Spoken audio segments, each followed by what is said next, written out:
آپ کے اس اقدام کی ہم حمایت کرتے ہیں، بھرپور حمایت کرتے ہیں، لیکن مطالبہ یہ کرتے ہیں کہ ہماری سنی جائے، ہمارا مشورہ، ہماری رائے شامل کی جائے اس مسئلے کے اندر۔ ان مافیاز کی وجہ سے اسلامیہ یونیورسٹی بہاولپور جیسے واقعات ہوتے ہیں، کوئی استاد اس واقعے میں ملوث نہیں نکلا، سیاسی جماعتوں کے نمائندے شامل ہیں، ریٹائرڈ ججز شامل ہیں، علماء کرام شامل ہیں۔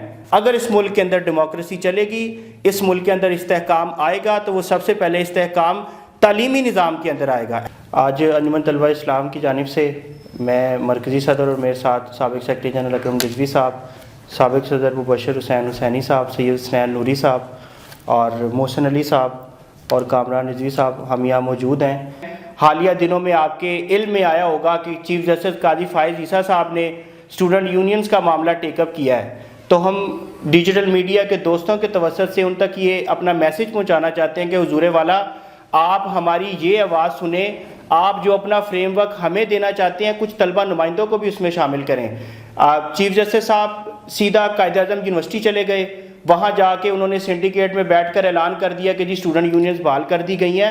حضور، جن کی 30 سال کی سٹینڈنگ ہے، اس معاملے کے اوپر جو ہم سٹیک ہولڈرز ہیں، ہم سے تو مشورہ کریں۔ ATI پاکستان کے اندر آخری طلبہ یونین انتخابات جو پنجاب میں 1989 میں ہوئے، ہم اس کے فاتح ہیں، ہم سٹیک ہولڈرز ہیں۔ آپ نے اسٹوڈنٹس نمائندوں کو اس کمیٹی میں شامل ہی نہیں کیا، دائیں بائیں سے لوگ اٹھا کے اس کمیٹی میں شامل کر دیے گئے جن کا کوئی سٹیک ہی نہیں ہے۔ تو اس معاملے کے اندر ہمارا چیف جسٹس صاحب سے دست بستہ مطالبہ ہے کہ اسٹوڈنٹ یونینز ناگزیر ہیں، ان کو بحال ہونا چاہیے، بالکل اپنی اصل شکل میں بحال ہونا چاہیے۔ ہاں، اس کے اندر اصلاحات لائی جانی چاہیے، ریفارمز آنی چاہیے سارے کلچر میں، تاکہ یونیورسٹیز کے اندر ایکسٹریمزم کا کلچر نہ آئے، وہاں پہ اصلاح کلچر انٹروڈیوس نہ ہو، اور ہماری یونیورسٹیز جو ہیں وہ اچھا ایجوکیشنل انوائرمنٹ کریٹ کر سکیں۔ اس کے لیے یہ ہے کہ جو آپ کمیٹی فریم کر رہے ہیں، اس کے اندر طلبہ نمائندوں کو شامل کریں، طلبہ تنظیموں کو شامل کریں۔ ہم اپنا سٹیک رکھتی ہیں الحمدللہ، ہمیں اگنور نہ کیا جائے۔ آپ کے اس اقدام کی ہم حمایت کرتے ہیں، بھرپور حمایت کرتے ہیں، لیکن مطالبہ یہ کرتے ہیں کہ ہماری سنی جائے، ہمارا مشورہ، ہماری رائے شامل کی جائے اس مسئلے کے اندر۔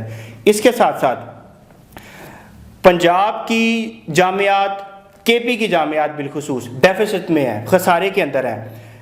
KP کے اندر 10 سے 12 ایسی بڑی جامعات ہیں، آپ پشاور یونیورسٹی کی مثال لیں، وہاں پہ اساتذہ کو دینے کے لیے تنخواہ کے بنیادی فنڈز نہیں ہیں۔ پنجاب کی اگر ہم بات کریں تو آئے دن ایک واؤچر جو اسٹوڈنٹ کو ملتا ہے ایک سیمیسٹر میں فیس کے لیے، اگر وہ بالفرض 30,000 ہے، تو اس دن اس کو جس دن بچے نے فیس جمع کروانی ہے وہ 32 سے 33,000 روپیہ ہو جاتا ہے۔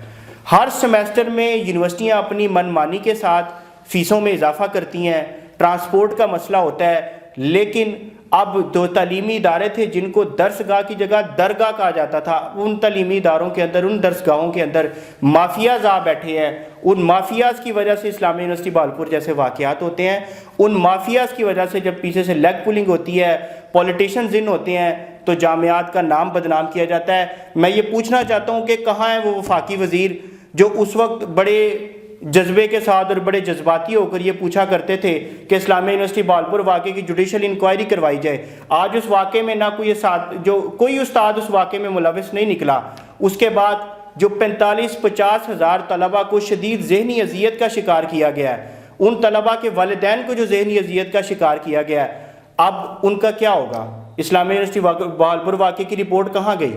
اب اس میں جو بے گناہ اساتذہ ہیں، جو طلبہ کو ذہنی اذیت کا شکار کیا گیا، بس وہ معاملہ وہیں پہ دب کر رہ گیا۔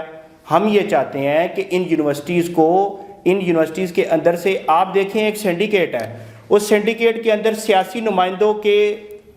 سیاسی جماعتوں کے نمائندے شامل ہیں، ریٹائرڈ ججز شامل ہیں، علماء کرام شامل ہیں، لیکن جو طالب علم ہے، جو اسٹوڈنٹ ہے، جو براہ راست سٹیک ہولڈر ہے اس سارے معاملے کا، وہ سینڈیکیٹ کے اندر شامل نہیں ہے۔ یہ زیادتیاں تعلیمی نظام کے اندر ہمارے ساتھ جو کی جا رہی ہیں اب تک طلبہ تنظیموں کے ساتھ، ان زیادتیوں کو بند کیجیے۔ اگر آپ سمجھتے ہیں کہ اس ملک کے اندر ڈیموکریسی چلے گی تو ڈیموکریسی کا سب سے پہلے ان کو تعلیمی اداروں میں بحال کریں۔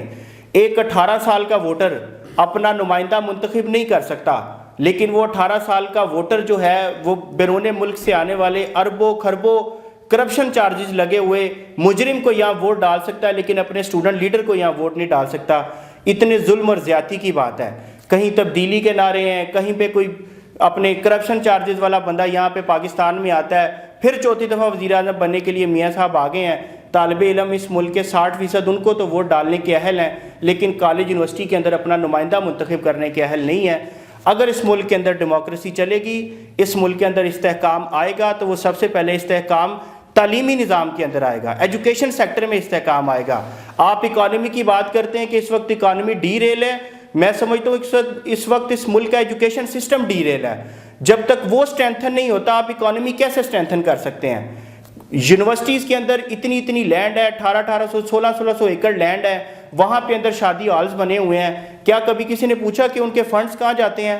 وہ اسٹوڈنٹس کے اوپر کیوں نہیں لگتے؟ اس کے لیے ٹرانسپورٹ کا بندوبست کیوں نہیں کیا جاتا؟ نئے ڈپارٹمنٹس کو اسٹرینتھن کیوں نہیں کیا جاتا؟ وہ فنڈز جو ہیں وہ وائس چانسلر صاحبان ان کو با اختیار کر دیا گیا، نہ ان سے کوئی پوچھنے والا، اوپر ان کے سیاسی افراد ہیں. خدا را اس ملک کے تعلیمی نظام کو بچانے کے لیے اپنا کردار ادا کیجئے. اس ملک کے اندر جو پرامن طلبہ تنظیمیں ہیں، اس لیے ہم انجمن طلبہ اسلام کی بات کر رہے ہیں کہ ان کا وجود پاکستان کے تعلیمی اداروں میں اس لیے ناگزیر ہے کہ یہ ایک پرامن طلبہ تنظیم ہے. آپ نے دیکھا کہ ماضی کے اندر آپ صرف اسٹوڈنٹ یونینز کے اوپر یہ ٹیگ لگایا جاتا ہے کہ یہ تشدد کرتے ہیں تعلیمی اداروں میں، یہ مار لڑائی جھگڑے کرتے ہیں. آپ نے گزشتہ 6 ماہ کی آپ ہسٹری دیکھیں جو پارلیمنٹ کے اندر سیاسی جماعتیں آپس میں جو دست و گرے پاں ہوئی ہیں. اگر یہ لوگ طلبہ تنظیموں سے یا اسٹوڈنٹ گروپ سے تربیت یافتہ ہوتے تو آپ کو اپنے سیاسی نظام کا ماحول یکسر مختلف نظر آتا. اس لحاظ سے ہمارے یہ 2-3 جو بنیادی پوائنٹس تھے، ان کے اوپر آج ہم آپ کے سے انٹریکشن کے لیے حاضر تھے.